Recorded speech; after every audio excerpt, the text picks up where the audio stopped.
Сәлеметсіздер ме, құрметті оқушылар және ұстаздар. Бүгінгі онлайн сабақты жүргізетін Талдықорған қаласы физика-математика бағытындағы Назарбаев зияткерлік мектебінің тарих пәні мұғалімі Шелекбаева Арайлым Мұратқалиқызы.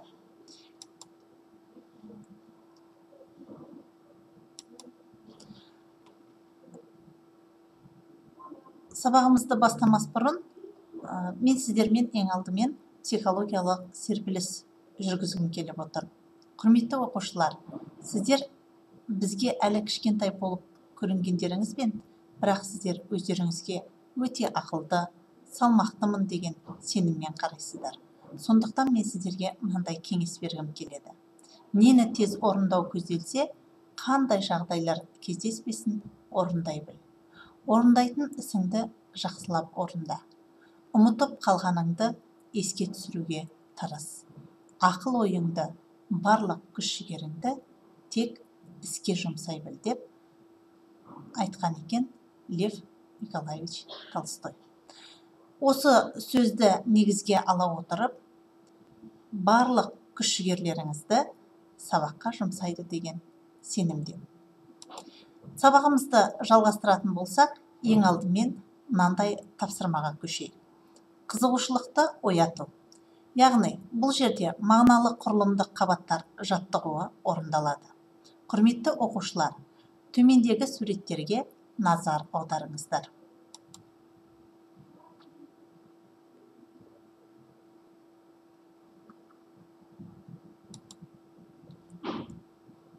Төмендегі суреттерді көргеннен кейін сіздерде мынандай сұрақтар туындайды. Мен нені көре аламын? Мен нені шеше аламын? Мен қандай сұрақтар қоюым керек? Яғни, осындай сұрақтарға жауап бергеннен кейін біз нақты тақырыбымызға көшейік. Бүгінгі сабақтың тақырыбы республика өнеркәсібін қайта құру және одан әрі дамыту. Сабақтың мақсаты білімділік, республика өнеркәсібін қайта құру және одан әрі дамыту туралы білім мен түсінік қалыптастыру. Қосымша деректермен жұмыс жүргізу. Дамытушылық. Негізгі ойды дамыту, сын тұрғысынан ойлау, деректерді таңдау, талдау дағдыларын дамыту. Сәйкес дәлелдемелер келтіре отырып, шешім қабылдай алуға бағыттау. Тәрбиелік мақсаты рухани адамгершілікке, еңбек сүйгіштікке тәрбиелеу. Өз отанына деген сүйіспеншілік сезімін туындату. Елжандылық, отаншылдық қасиеттерін шыңдау. Сабақтың жоспарымен таныстырып өтетін болсам, бірінші ұйымдастыру кезеңі болып өтті. Екінші, қызығушылықты ояту, яғни мағыналық құрылымдық қабаттар жаттығуын орындадық. Осы жаттығуға байланысты біз бүгінгі тақырыпты анықтаған едік. Үшінші, мағынаны тану, яғни мозаика түріндегі мәтінді жинақтауға ұсынылады. Сұрақ-жауап, жазбаша жұмыс, мәтінді жандандыру жаттығуларын орындайтын боламыз. Төртінші, ой толғаныс. Тәжірибелік бейнеролик. Қосымша дерекпен жұмыс. Бесінші, қорытындылау. Мат құру. Алтыншы, бағалау. Жетінші, үйге тапсырма беру. Сегізінші, рефлексия.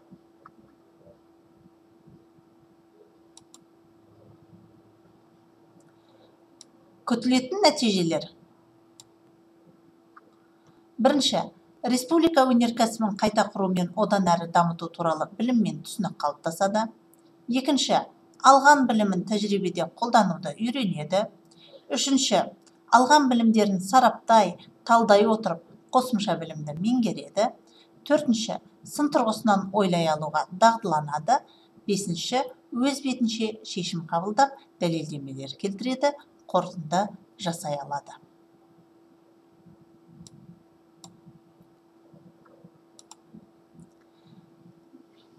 Білу критерийі бойынша есте сақтау қабілетін жақсарту үшін мозаиканы жинақтау арқылы мәтін құрастыруға тапсырма беріледі. Сіздерге жұптық жұмыс түрінде мынандай сөздерді мағынасына қарай мәтін құрастыру үшін берілген мозаика кестесі берілді. Осы мозаика кестесін сіздер жұптық жұмыс ретінде орындап шығуларыңызды сұраймын.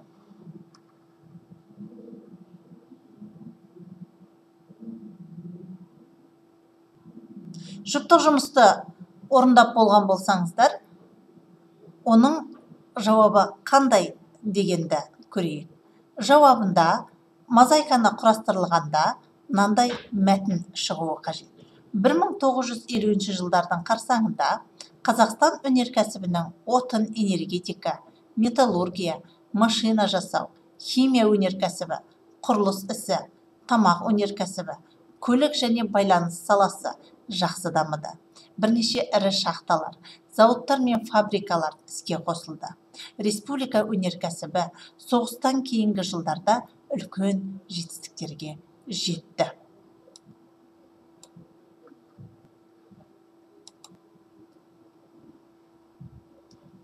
Келесі тапсырма бойынша балалар мозаика түрінде берілген тапсырмадағы жинақталған мәтін бойынша сұрақтарға жауап беріңіздер.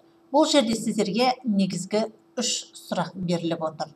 Біріншісі, республика өнеркәсібінің 1950 жылдарда қарқынды дамуы не себепті белең алды? Екінші сұрақ, ірі өнеркәсіп орындарының Қазақстанда орналастырылуының маңызы қандай? Үшінші сұрақ, өздеріңіз тұратын өңірде қандай ірі өнеркәсіп орындары бар? Сұраққа нақты ойланып жауап берулеріңізді сұраймын.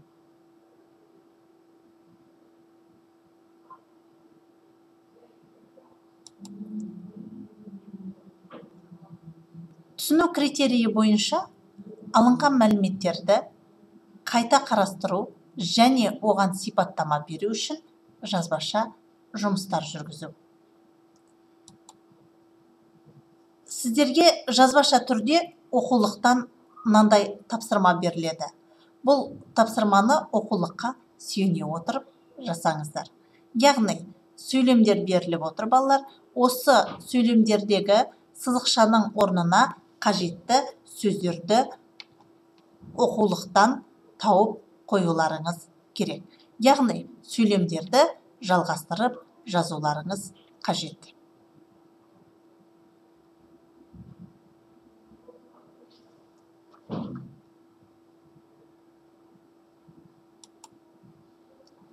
Ендеше берілген тапсырманы оқулық бойынша орындап болған болсақ, балалар, қандай жауап болғанын атап көрсетейік. Яғни, жауабы мынандай.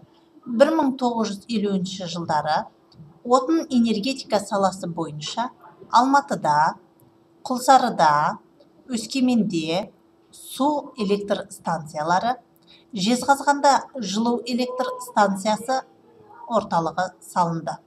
1947 жылы Өскемен қорғасын мырыш комбинаты алғашқы мырышын берді.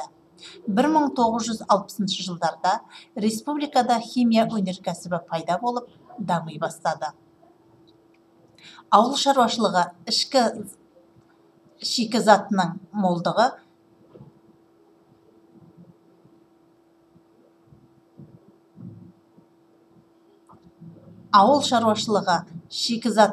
молдығы жеңіл және тамақ өнеркәсібінің даму қарқынын жоғарылатуға әсерін тигізді. 1950-1960 жылдары Қазақстан экономикасында бірқатар келеңсіз жағдайлар қалыптасты.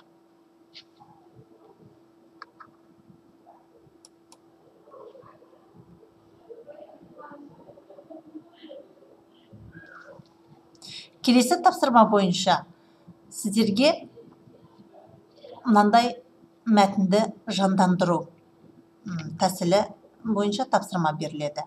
Яғни, бұл тапсырмада берілген сөйлемді сипаттама беру арқылы аяқтайсыздар. Бұл жерде сіздерге республика өнеркәсібінің дамуы деген аяқталмаған сөйлем 5 рет беріліп тұр. Яғни, тапсырма берілген сөйлемнің байланысын таба отырып, бірін-бірі қайталамайтын сөздермен толықтырып жазуларыңыз қажет. Ендеше, біз мәтінді жандандыру тақырыбына қайтып оралайық. Тапсырманы орындауға 5 минут уақыт беріледі.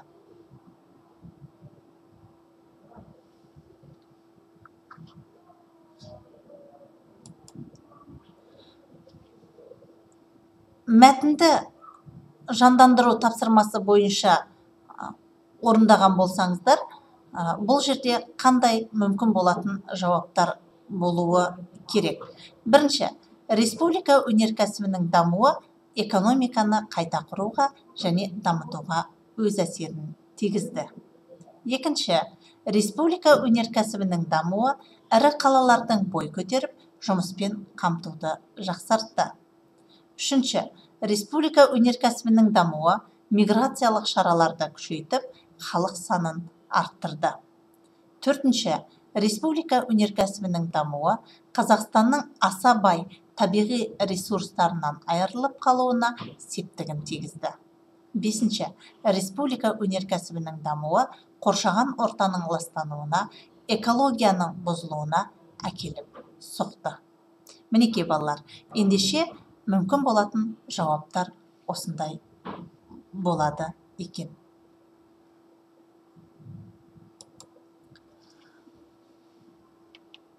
Қолдану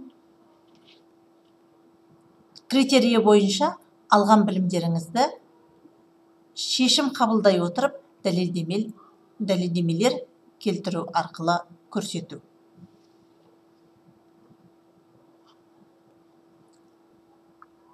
Қолдану критерийі бойынша алған білімдеріңізді шешім қабылдай отырып дәлелдемелер келтіру арқылы көрсету.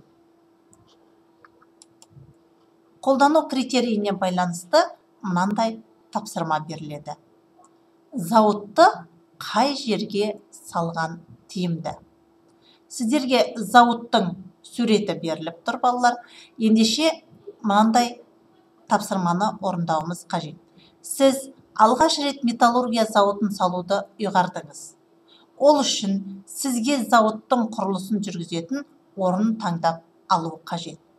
Бірақ ол жерде басқа да зауыт жұмыс жасайды. Осындай тапсырма бойынша сізге мынандай тапсырманы орындауларыңыз керек. Бірінші, басқа зауыттың қай жерде орналасқанын анықтап алыңыз. Екінші, өзіңіздің зауытыңызды қай жерге салу тиімді болатынын ойланыңыз. Үшінші, зауытты қай жерге салатыныңызды көрсетіңіз. Төртінші, неге шешімді олай қабылдағаныңыз туралы дәлелдеме келтіріңіз. Ендеше, мен өнеркәсіп орнын салуға шешім қабылдадым деп, өзіңіздің қандай өнеркәсіп орнын салатыныңызды атап өтуіңіз керек. Яғни, оның себебі неде және оған дәлелдеме келтіріңіз. Яғни, сурет бойынша, балалар, тапсырмада біз сіздерге айтып өткен едік. Сіздің салатын өнеркәсібіңізден басқа да өнеркәсіп орны ол жерде жұмыс жасайды деп. Ендеше, бұл слайдта басқа өнеркәсібінің қай торкөзде орналастырылғаны көрсетіліп тұр. Оған да жақсылап назар аударуларыңызды сұраймын.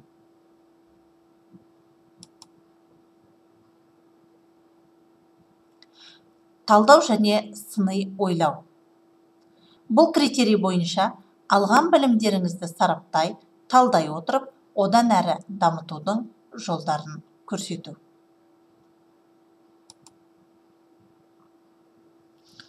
Құрметті оқушылар, сіздердің назарларыңызға төмендегі сайтта көрсетілген бейнероликті ұсынамын.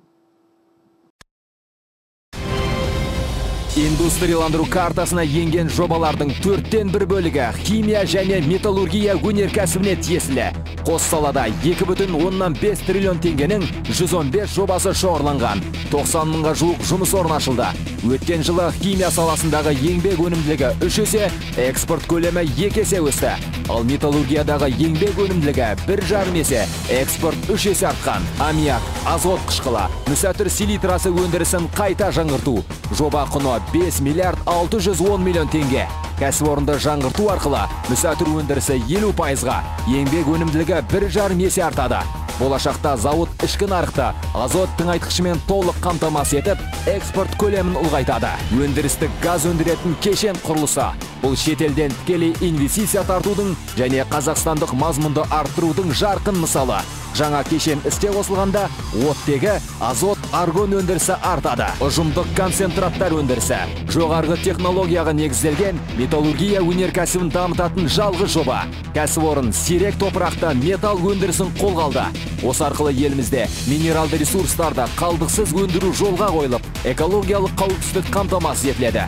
Өндіріс құны 4 миллиард 430 миллион теңге. Жоба қуаттылығы 1540 ұжымдық концентраттағы карбонат. Кәсіпорында 270 тұрақты жұмыс орны ашылады.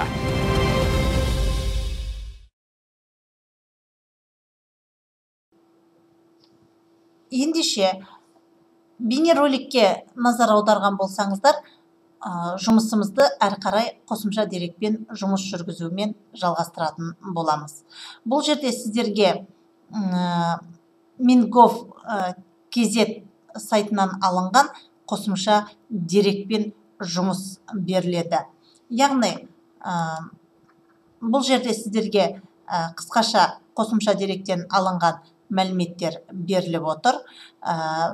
Келесі слайдтағы мәлімет бұл мәтіннің жалғасы.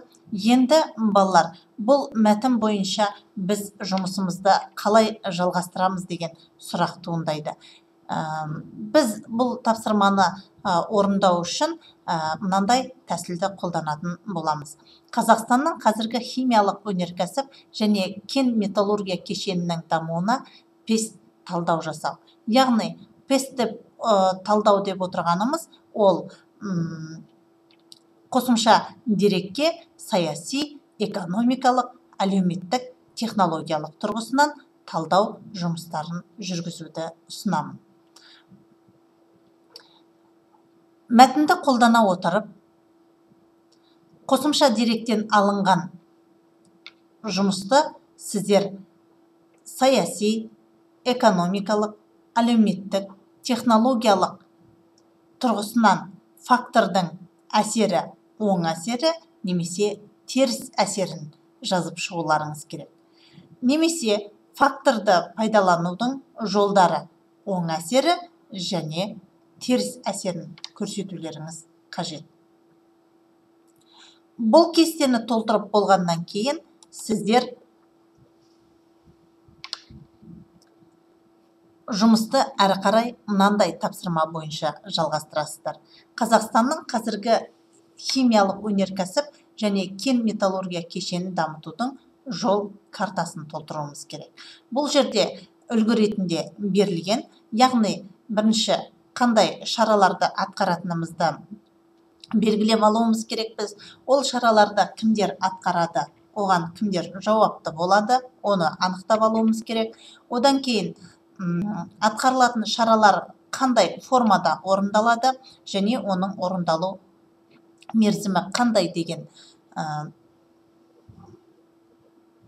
кесте бойынша жұмыс жасаймыз. Қорытындылау бөліміне тоқталатын болсақ, алған білімдеріңізді бір ортаға жинақтау арқылы қорытынды жасау. Ендеше, балалар, бізге қазір мынандай қорытынды ой туындауы қажет. Яғни қорытынды ойды жинақтауымыз үшін ең бірінші мынандай сұраққа жауап іздеп көрейік. Республика өнеркәсібін қайта құру және одан әрі дамытудың тарихи маңызы неде? Осы сұраққа мат құру тәсілін қолданып көрейік. Келесі слайд бойынша бізде бүгінгі сабақты бағалау жұмысын жүргізейік. Ендеше балалар, бұл жерде сіздерге 2 жұлдыз 1 тілек әдісі бойынша бағалау жұмысын жүргізейміз.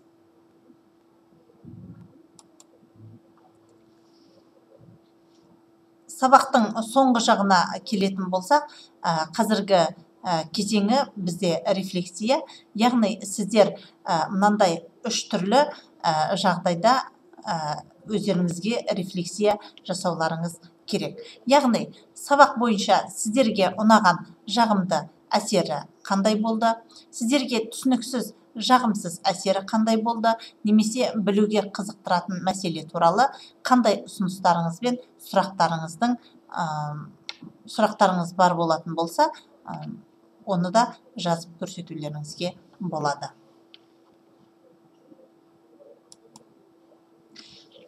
Бүгінгі тақырып бойынша үйге тапсырма республика өнеркәсібі дамуының жеткен жетістіктері тақырыбына 350-400 сөзден тұратын шағын эссе жазып келу. Эссе жазудың критерийлері, яғни эссені жазбас бұрын сіздер мынандай басты критерийлерге көңіл аударуларыңыз қажет. Білім және түсіну, яғни ақпаратқа мысалдар келтіру арқылы дәлелдеу. Қолдану, қажетті ақпаратты жинақтау, тиянақты оймен жеткізе білу. Анализ және синтез, яғни алынған ақпаратты егжей-тегжейлі талдау. Коммуникация, басқаларды тыңдап, өзге көзқарастарды қабылдай алу үшін эссеге сұрақ құрастыру.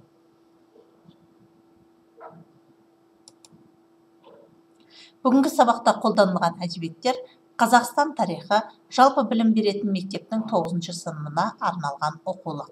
Авторлары Қозыбаев, Нұрпейіс, Жүкешев. Алматы мектеп баспасы 2009 жылы шыққан 104-108 беттер аралығы. Сабақтың материалдарын және презентациясын төмендегі сайттан таба аласыздар. Назарларыңызға рахмет. Сау болыңыздар.